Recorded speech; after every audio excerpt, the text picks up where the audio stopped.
DJ Nan Suya. Jadi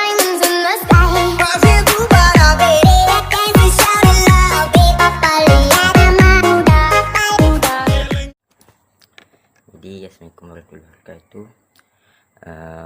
Untuk keperluan makanan adalah keperluan makanan ini berbeza mengikut peringkat kehidupan seorang itu. Maksudnya daripada baby, kanak-kanak, dewasa, remaja dan ke remaja. Maksudnya peringkat pemakanan kita tu berbeza daripada umur. Maksudnya baby makan macam ni sikit, naik kanak-kanak sampai ke peringkat dewasa. Maksudnya jumlah makanan yang kita nak makan tu macam banyaklah perlukan makan. Bagi untuk bayi pula yang baru lahir, makanan yang sesuai adalah susu ibu, kerana susu ibu mengandungi vitamin-vitamin yang diperlukan untuk baby masih kecil. Kerana baby masih kecil, jadi tak bolehlah bagi makan nasi bagi tu lagi. Jadi baby yang macam bawah sebulan bawah setahun gitu maksudnya tak boleh bagi makan makanan yang selain pada susu ibu. Jadi untuk kanak-kanak pula memerlukan makanan yang dapat memastikan pertumbuhan dan perkembangan mereka dengan secukupnya. Kerana kanak-kanak macam umur 8 tahun, 7 tahun perlukan makanan dan vitamin yang cukup untuk perkembangan mereka dalam pembelajaran, pembesaran diorang. Jadi makanan secukupnya lah, perlukan protein, nasi, susu. Jadi benda macam tu sepatutnya diberilah kepada kanak-kanak. Okey, kedua, tabiat pemakanan serta keutamaan jenis makanan bagi kumpulan remaja pada lazimnya akan terbentuk, kerana ini mempengaruhi penggunaan tenaga dan pengambilan nutrien mereka. Okey, maksudnya daripada tu, maksudnya pelajar dalam umur 14 tahun dah start pada mereka tu dah remaja. Jadi keperluan makan mereka menjadi lebih besar berbanding waktu mereka sekolah rendah gitu. Kerana di situ mereka lebih aktif dalam sukan, perlukan lebih banyak makanan untuk fokus belajar gitu. Jadi protein, kalsium semua perlu cukup lah untuk mereka tumpukan perhatian. Jadi masuk dari situ mereka punya tabiat makan tabiat makan mereka berubah. Ada yang bila naik besar ni jadi makan banyak gitu. Ada yang dah macam dah kerja mereka perlukan makanan yang kanji ataupun protein yang banyak. Sebab kalau lagi-lagi kerja buruh, perlukan tenaga yang daripada makanan. Jadi mereka perlu makan dengan banyak lah untuk membekalkan tenaga. Okey. Seperti remaja di sekolah menengah pula perlu memilih makanan daripada 5 kumpulan makanan berdasarkan piramid makanan lah.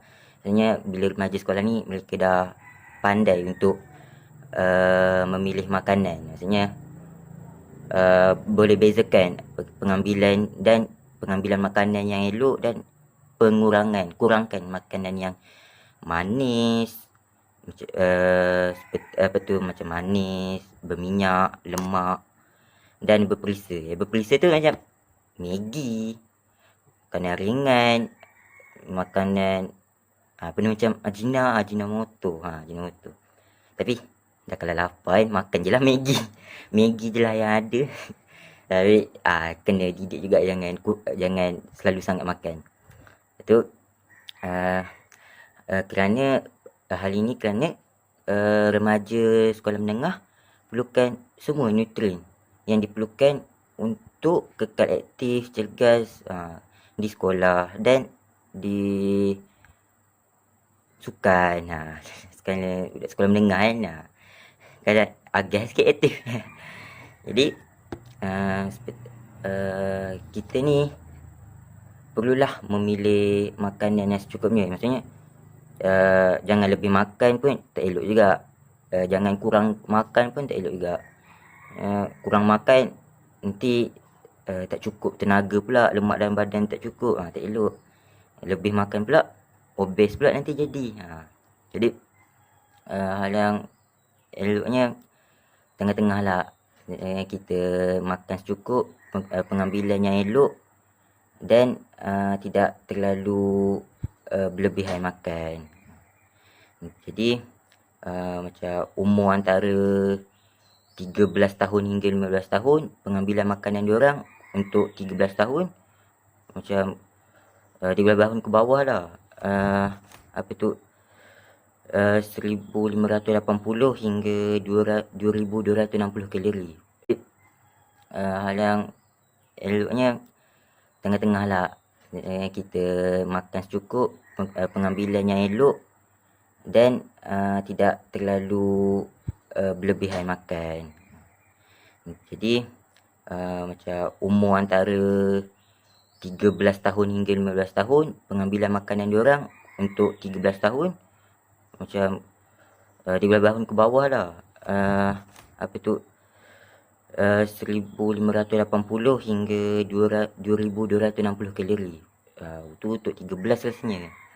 Untuk 15 tahun 1930 hingga 2760 kalori yang diperlukan. Tapi selalunya untuk macam berdiet lah apa, pengambilan makanan sepatutnya biarkan tahap sampai 2000. Maksudnya janganlah sampai 2600 ke 2500 lebih. Biarlah kalori kita tu pengambilan satu hari dalam 2000, dalam 2000 lebih sikit je ataupun bawah sikit. Tapi tepat-tepat kalau boleh dalam 2000 lah, jangan sampai 3000. Itu obesnya kita nanti jadi. Okay. Jadi itulah tentang pemakanan, tajuk PJK yang kita akan bentang kali ini, bab pengambilan makanan. Ini kerana penting kan untuk pelajar daripada kecil sampai besar tahu tentang pengambilan makanan. Pengambilan makanan yang elok, pengambilan makanan berkhasiat. Macam seperti bayi tadi, seperti zaman sekarang telah sediakan susu macam Dash Lady, Dugro, dan macam-macam lagi lah, kalsium lah. Tu kerana susu tu membekalkan kalsium, vitamin bagi anak-anak membesar dan perkembangan mereka lah. Kerana itu adalah seperti macam suplemen tambahan. Sebab kalau dah habis susu ibu apa, mereka perlukanlah makanan protein yang secukupnya lagi. Maksudnya boleh bekalkan susu tu. Kalau bagi macam orang yang bekerja tu, pengambilan makanan yang besar kan, sebab mereka perlukan protein yang secukupnya untuk bekerja. Kalau tak nanti penat, ngantuk, tidur.